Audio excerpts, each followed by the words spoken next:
So it is 8 o'clock, and I do want to welcome everybody today at the intersection of faith and civic engagement.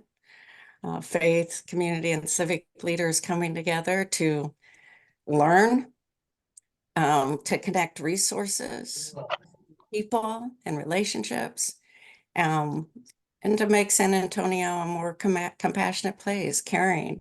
A lot of good efforts have come out of this intersection, and I would even, maybe we should have an intersection where people talk about the relationships that they have formed here. Oh, wait.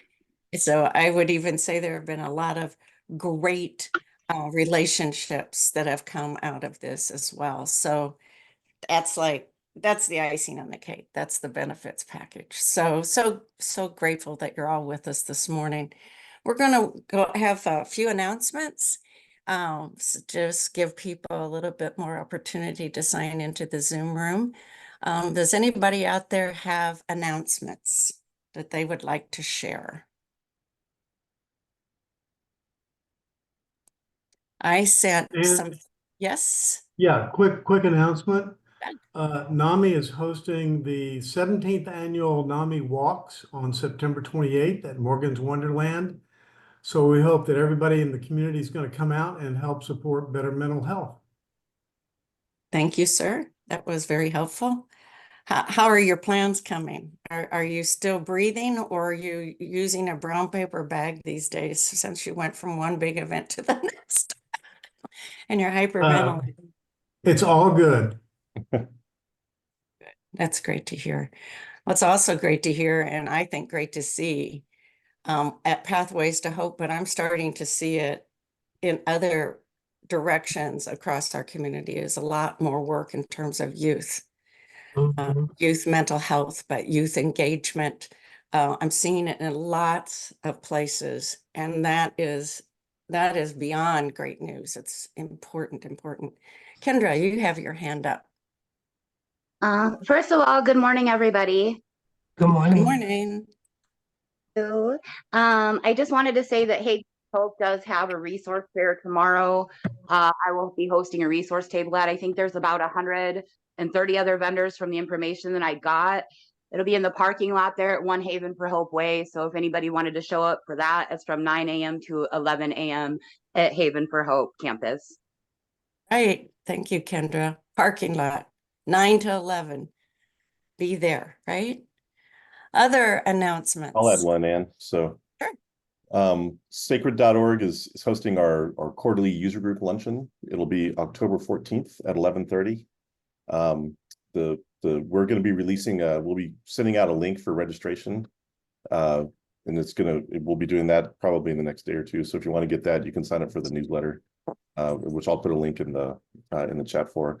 Content's going to be around domestic violence and how you can use sacred.org to find assistance for anybody that you've encountered that is doing that, as well as using it as a learning tool. And it's going to be two presentations. One is a presentation from BCFS on what the current situation is in Bexar County around domestic violence and human trafficking. And the second will be a panel of domestic violence experts that will help each of us to understand, if I don't have this kind of training and awareness, but I think I've encountered somebody that's in a violent situation, what do I do? And so that's going to be great content, I think. And so 11:30 to 1 on October 14th, and I'll put a link in the chat. And can you all send me your information so we can also put that out into the Faith Initiative news? Elsa, did you have something to announce? You came on, so I kind of got this intuitive. I just want to remind everybody the WCWC conference is coming, and so we want to make sure we send the invite. Unfortunately, my computer's not working right now, so I jumped on my phone because I didn't want to miss this morning. But as soon as it warms up and begins to work, I will put the link in the chat for you, because we would love to see it, the whole child community. And it is about bringing community together, very much what Ann has been doing. And Ilsa, can you tell people who don't know what WCWC stands for? It's called Whole Child, Whole Community. And so for y'all know, communities and schools, we are working in the schools to help students overcome those barriers that could help them drop out. And so we want to be that support to really provide support for students to stay in school. Thanks. And we were talking earlier about how we're seeing across all the work more and more attention and efforts in terms of young people and youth, and that's so great to be seeing that. Yeah. Why did it take so long, right? Yeah. Gee. So it's now 8:06, and I want to turn our time over to Kathy and to Pastor Vincent. And Kathy does outreach for the city and coordinates that, and she's got her staff coming in at 8:30, so they'll only be with us until 8:30 this morning. And so we want to make the most of our minutes. Pastor Vincent is with Harper's Chapel. And so it's a, congregational setting that does not only outreach, but interacts with those who do not have permanent shelter in their lives. And so we're hearing some on the ground stuff today, and I'm really grateful for that. So I don't know which of you plans to go first, but it's all yours. Pastor Vince, you want to go first, or you want me to go? It doesn't. We segues for each other. I'll just chime in with you. Okay, so good morning, everybody. My name is Kathy Lacy. I am the Human Services Administrator for the City of San Antonio. I am the supervisor for the street outreach team, the encampment response team, the Homeless Connections Hotline, Veteran Liaison Services, Emergency Operations, Youth Case Management Program, as well as the, I'm forgetting one. You're Okay, forgetting one because you're responsible for too many things. it's a lot, right? So my street outreach team covers city council districts 1 through 10. I have one outreach worker and social worker in each of those areas. We go to past events and we go on every other Wednesday there, and we collaborate and communicate for best services for our unhoused clients at Harper's Chapel. We also have a outreach team that goes over to Jacob's Chapel here off of North Polaris, here on the east side. We do so many things that I think a lot of people, when they think about unsheltered, they just have this tunnel vision of what unsheltered looks like. And that's not what unsheltered is. I always tell people that everybody in the sound of my voice can be one medical emergency, one death in the family away from being those clients.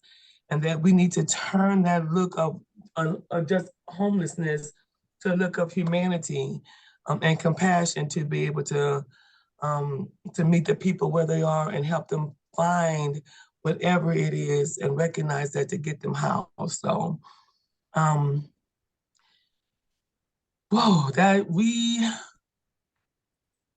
we're facing a lot of obstacles now as we're getting more and more people off the street. The harder to reach ones are still there, which is why I think this is so important.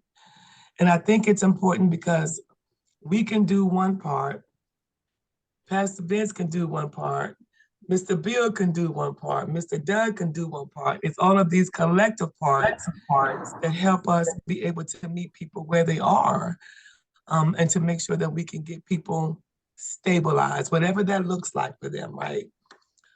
We do know that being unhoused is a sometimes systemic effort or systemic problem, right? People not being able to get faster enough attention for their mental health, or having to wait for substance abuse. So we try to meet all that together by engaging them with social workers, licensed social workers, matching them with the VA and their social work team if they're veterans. We do have a substance abuse program with River City Rehab, where we're referring people to go through all of these things to help to get them normal.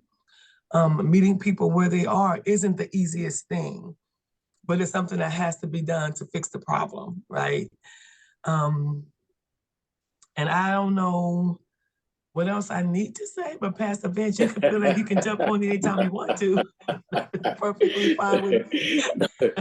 No, that you said a whole lot, and for me as well, being a pastor here at Harper's Chapel Ministries for the last it'll be 4 years in February the 21st. 4 years, yeah.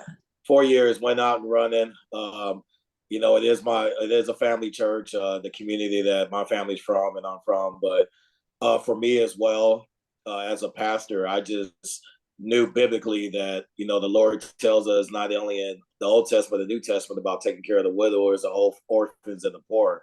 And for me, this was something that hit me hard in that community, a community I seen that was thriving when I was a kid. My dad was at Kelly Air Force Base. My grandfather, who was a pastor at Harper's Chapel, was an aircraft mechanic.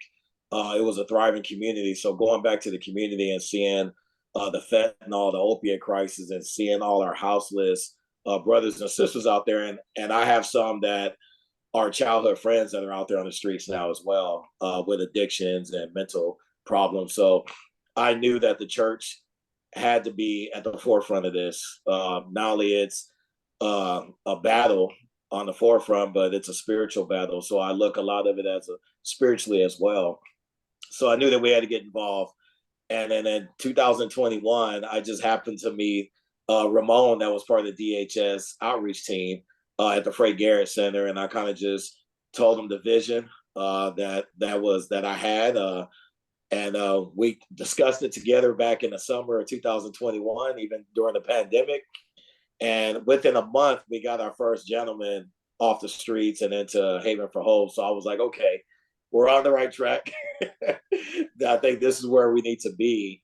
And as time went on, I really just started seeing the population grow as well, just people becoming houseless, whatever the situation is.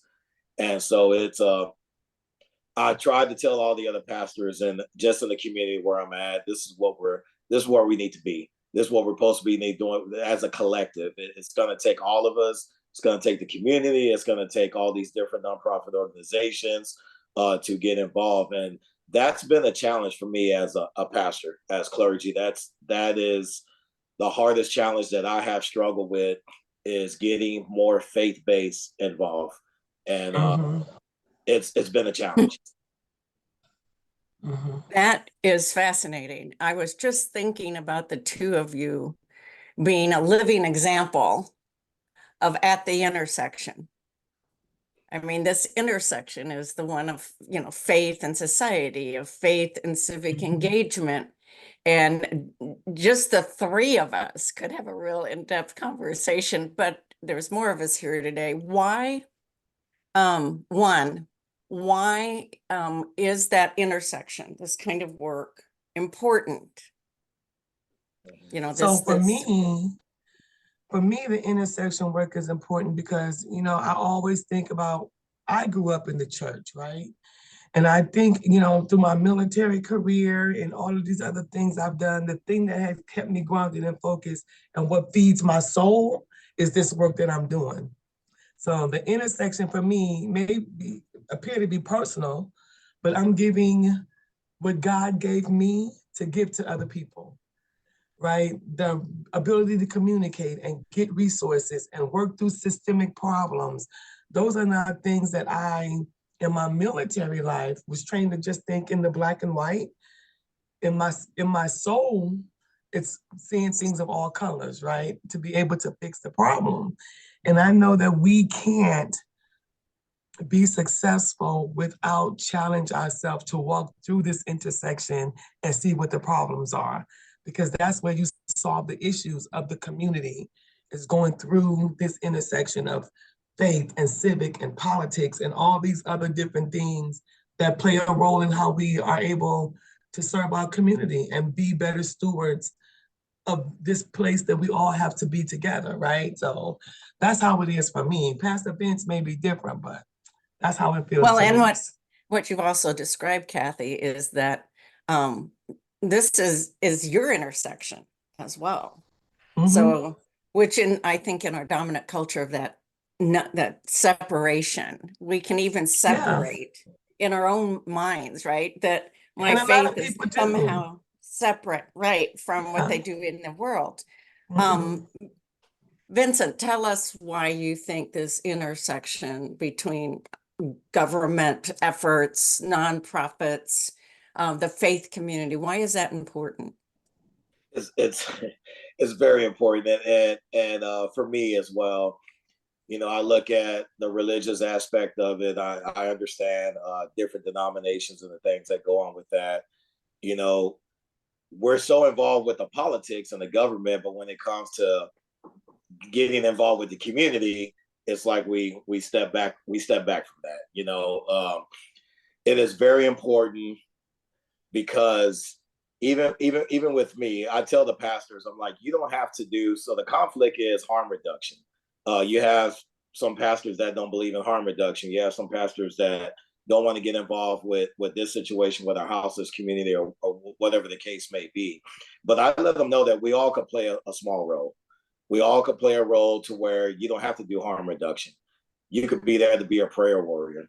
You could be there to just be a link to Sacred or to Haven for Hope or Sam Ministries. Just be that vessel of however God is going to use you. And it's very important because this deals with community, this deals with government, this deals with schools, this deals with teachers, this deals with our local government. We all have to play a role in it. There is no way around it for us to work together.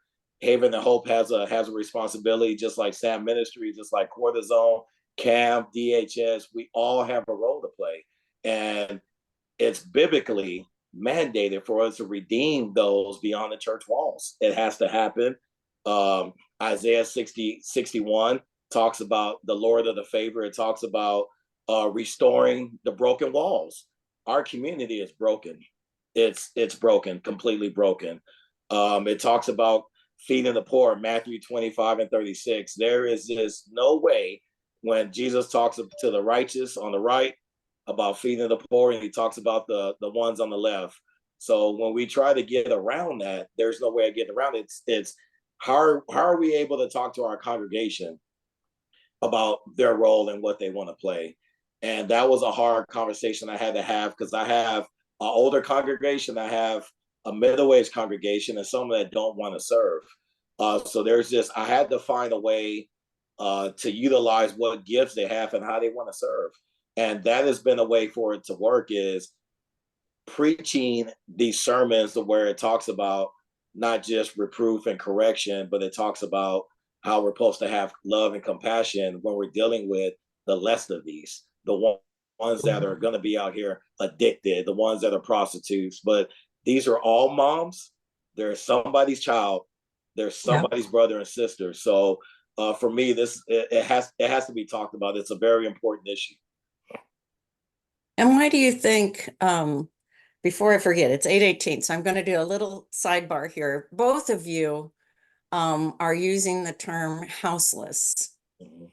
And so could you share with us why you use that term? So Teach us a for bit. me, the reason why I wanted us to switch to this language, right? Because when you say homeless, it has so many negative connotations. When you say homeless, it takes away the person, right? When you say somebody is homeless, it just means something completely different, and it's all negative, right? When you say unhoused, it could be your neighbor, it could be your mother, your sister, your brother. Unhoused has so many different connotations of improvement or positivity. It doesn't always mean have the negative connotation of homeless. Homeless, I think, by what people see in their mind and have stereotyped it to be, is a negative connotation. When you say somebody is homeless, people automatically think he's a drug addict, he has, mental health problems, nobody loves him, nobody cares about him. But, when you say unhoused, it changes it, right? It means that something has happened. What has happened to the person to put them in this position?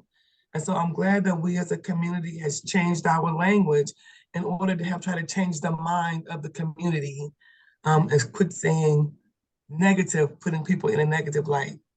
That's for me. It's I agree with that totally. And for me, just dealing with our community that are unhoused, I had an incident where I just talked to somebody and I'm like, what's the situation? Why are you, what's going on with your situation? And when you talk about, when you use the terminology homeless, because home means so many things. Home is your protection, right? That you're covering. And for some, home could be a trigger too, right? There's things that happen at home that could be a barrier for them. And then it becomes a trigger. I noticed that with our community, when somebody says homeless, it becomes a trigger.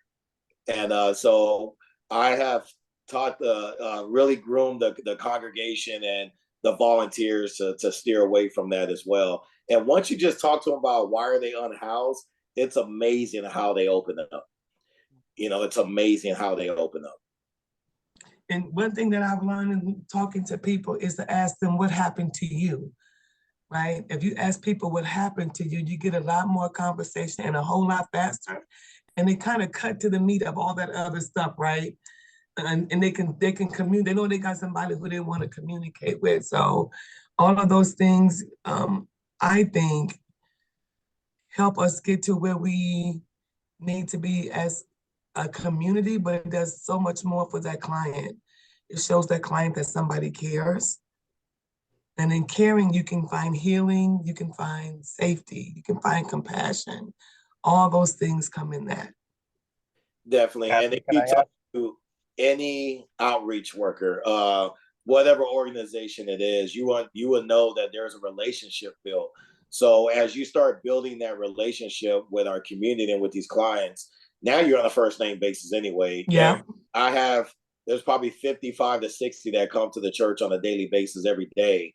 And I guarantee you, I know each of them by their name or their nickname. So once you build that relationship, it opens up all the doors for you. It does.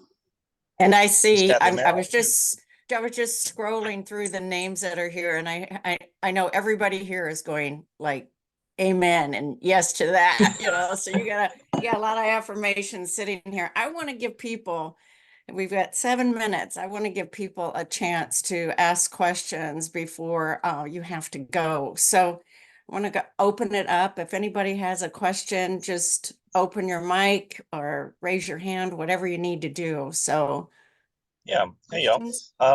I have just a small kind of back to basics question for what you said, Kathy, with the asking somebody what happened to you. What tone do you find to be most effective for talking to somebody? Because that can be said in very, very different ways. And I guarantee you were saying it a specific way. So for me, because I am personal, right? When people see me, they get this big personality. So for me, it always starts with a conversation like, hey, how you doing today? I'm doing all right. Well, I'm not doing good. Sometimes you hear that as well. Okay, so we're all here to talk to you today to find out what's going on. So what happened to you? Why are you here, right?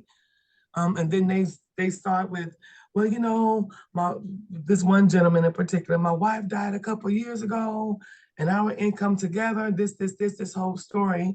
And then once we finished, it was just a matter of him being able to get an ID card and get, all these different things moving to get him in a positive direction. He's been housed for 2 years. But just saying what happened to you is different than why are you here? What are you doing out here? You know what I mean? So you got to put a little bit of love in the conversation when you're talking to people. And that's however you guys project that. But for me, the love in the conversation is what opens the doors, right? So everybody's, yeah. Yeah, that's a good question, Joseph. It's for me as well, because I already know that they're houseless. So the conversation is going to be a greeting. It's going to be that soft approach. Now, it don't get me wrong, it comes with experience. You're going to get some that are going to be high, are going to be angry off the top, but it's still how you have the approach is what's going to start the conversation. And sometimes they're going to tell you, I don't want to be bothered right now. Leave me alone, get away from me. And I know how to handle those situations, but after about 10 minutes in of just letting them just get over that situation, and they see that you're interacting with the same person that they might have just woke up next to on the street, Yep. Will open up the It does avenue. wonders. It does wonders. It does a great It thing. does. Just don't give up the fight. Don't your approach is always going to be ever changing, right? And it depends on what you're dealing with face to face.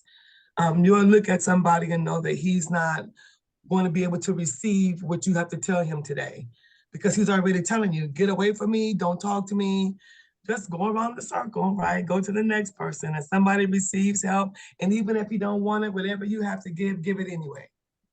Because he'll tell you he don't want it. That's coming from a place of hurt. And we all know that hurt people try to hurt people, right? So we just got to just keep going back and just keep trying to work through that. And how I approach it too as well, I analyze a lot. So if I see the same person that's coming every day for a while, hasn't really said nothing, but they're showing up for food, for hygiene, for the resources, and then eventually I will approach them and ask them how is their day, and just wondering, well, I see you coming a lot. What's going on? How's it going? How's your day going? And that just opens up the conversation. The whole conversation. I just lost my job, is why I'm out here. We have one client right now. She never worked a day in her life. I just found this out last week. I seen her out there and knew she was new. I said, well, what brought you out here? What's the situation? She said, Pastor, I never worked a day in my life. My husband passed away. He was a sole provider.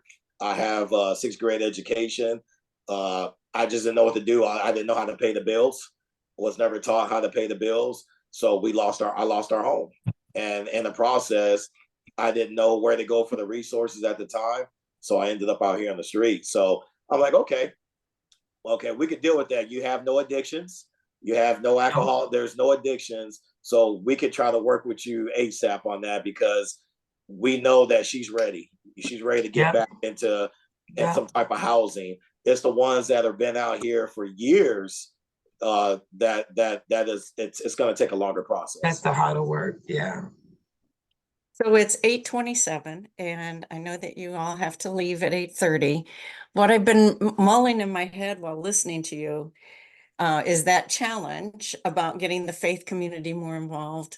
But what's really been going through my head is Martin Luther King's sermon, A Knock at Midnight. I don't know if you're familiar with it, but basically in the sermon, it's powerful. It's King, doing his best, right? But the bottom line of it is, if you're helping someone during the daylight, that's one thing.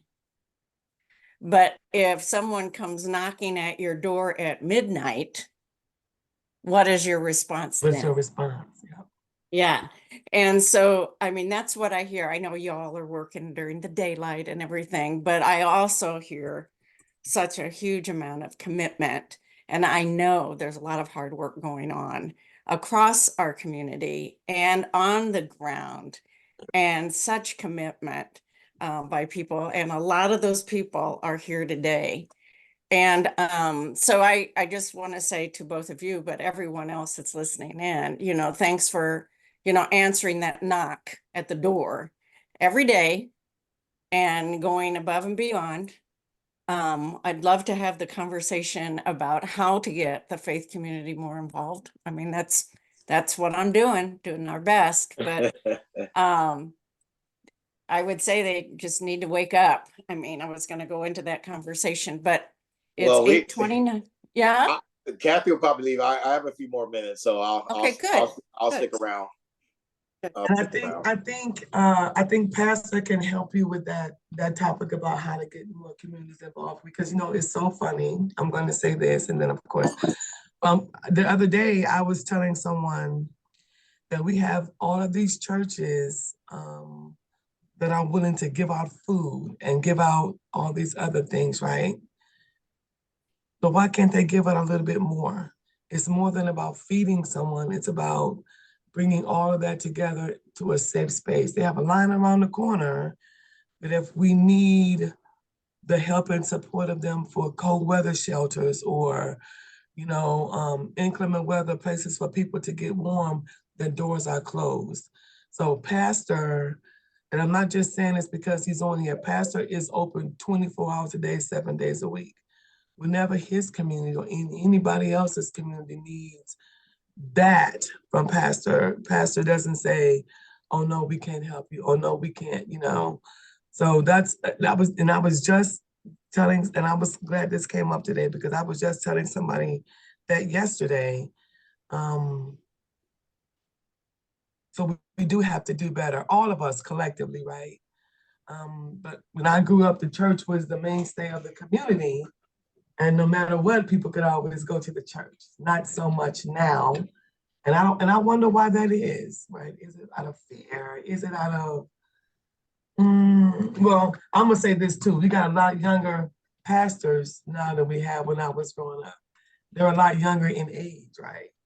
So I don't know if that's it. I've been trying to make a connection about what that is and what that looks like, as well as what can we do to encourage, incentivize. I don't know, but I do have to go. But Pastor, you can speak for me. Okay. Bye, Well, it everybody. also Thank makes you. me, it also makes me think how many congregations are actually having that conversation, Conversation. you know, asking themselves, why, Yep. what is that? And naming Yep. it and that kind of thing. So thank you, And owning Kathy, it. for being You're with us welcome. this Thank you, morning. everybody. Right, Kathy. Bye. Bye, Bye. everybody. Next Yeah. week, we're going to have Katie Wilson with us. She's the executive director of COSA Home, which Yeah. works with all the different nonprofits and organizations and the federal funding that comes into our city in the regard to those without permanent shelter run through COSA Home. They manage that. So we're going to be hearing from her and from that vantage point. So I hope others among us were able to join us next week at the intersection. So, Vincent, what were you going to say? So, as Kathy was talking about, and for me, you were talking about the congregation. So that was a hard talk, and I just remember when I got installed as pastor, ordained, installed, and I remember telling the congregation, I said, "There's going to be people coming in here. They're not going to look like you, not going to smell like you." Not going to talk the same. The language is going to be language barriers. There's going to be so many things, but this is something that is heavy on my heart that has to happen. So when we first started the resource hub, I got a lot of resistance, not just from the faith-based community, my peers that are in that community. We have a church on every corner. A community church is on every corner from Lebrano and Zasamora, Hamilton and Lebrano. I could count off the top of my head 20 churches within 4-6 blocks. So there's a church on every corner. So I remember telling the congregation how this was going to happen, but when I got the resistance from the community and from the city at the time, when we partnered up with DHS, they advised me not to incorporate our residents that live there along with our houseless community. Well, I was up for the challenge. I knew that it had the only way to break that barrier was to get our residents involved. So we started a food pantry with our resource hub. And I integrated our residents in the community that needed food to be in line and be with our houseless community as well on the property.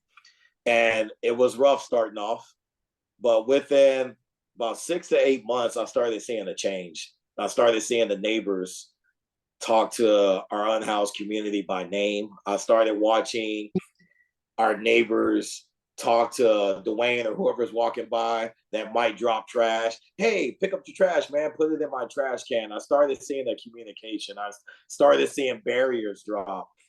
And now today, my neighbors across the street and my neighbors next door to the church all have keys to the church, all have the alarm code. And when they're at home in the evening, if I'm not there, they will come. I watch them on camera going in, getting food, walking out with dinner plates from their own home, bringing them across the street to whoever is on the church porch, interacting, seeing what they need. It is amazing. And I always say I see the blessings through the eye of a lens because I have cameras. I watch SAPD, which is the stakeholder with the church, show up at 3:00 in the morning.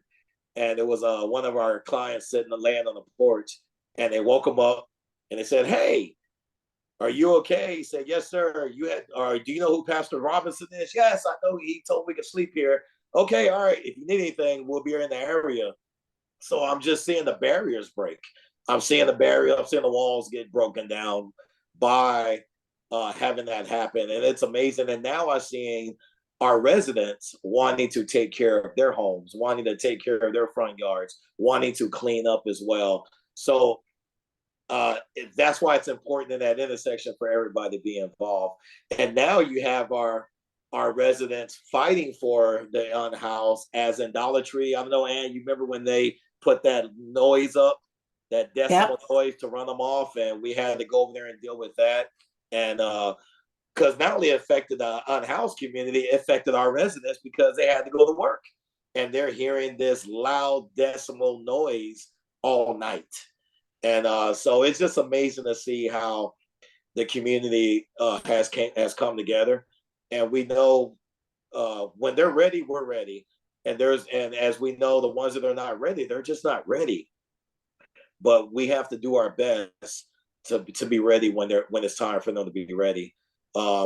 Feeding, I always tell the churches, if you're gonna feed, especially in our community, come to the church and do it. Our gate is open for them to come do it. We need a controlled environment because we want to do more. It's just not about feeding them. We want to get their name, their information, provide the resources, see how we can get them out of that situation.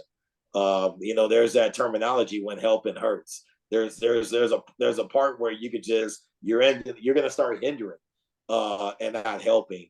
So we keep a log of who's coming, why they're coming, and how long they've been coming. If I have a resident that's been coming for 2 years for food, we want to sit down and talk about that. So that forming relationship, but what you're doing is forming community. I mean, you said earlier, I wrote it down, our community is broken.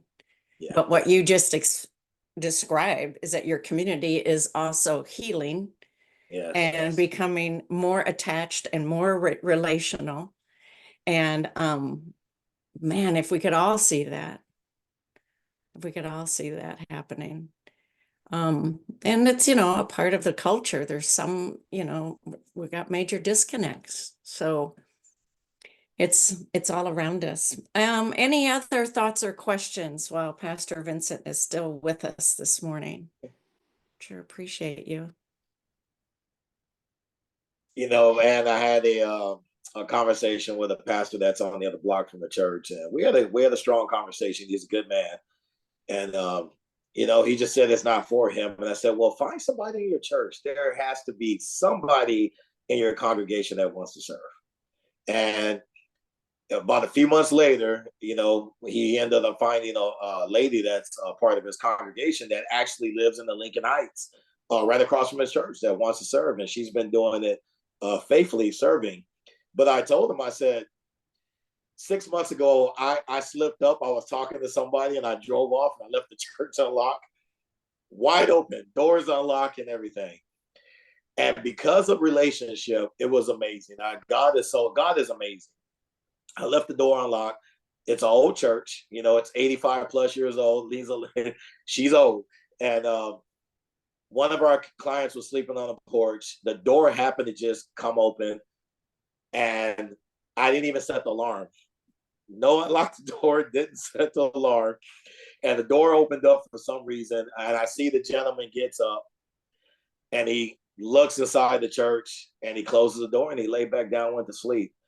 And this is at 2:00 in the morning. And I'm thinking, I got to go down there. I went back to bed. My neighbor across the street calls me. He says, hey, Pastor, you left the church unlocked. I'm going to go ahead and lock it, but I want to let you know that the gentleman that was sleeping on the porch said it was unlocked, but he stayed overnight to make sure nobody would go in. And that was huge. That was huge for me.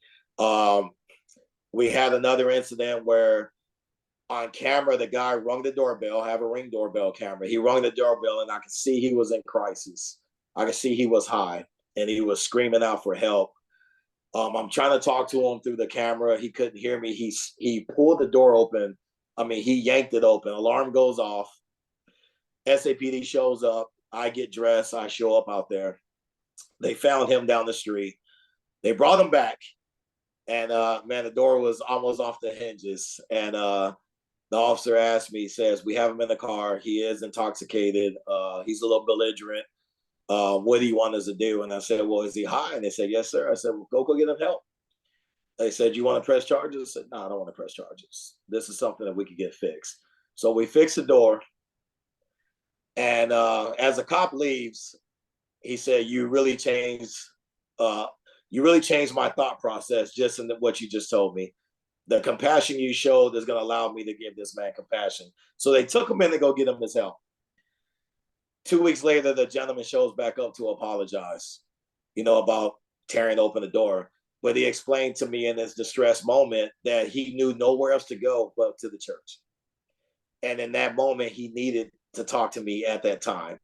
So in this desperate time, he just needed to talk to me. So he didn't know what to do. So he thought I was there. He was high. He yanked the door open. But in that case,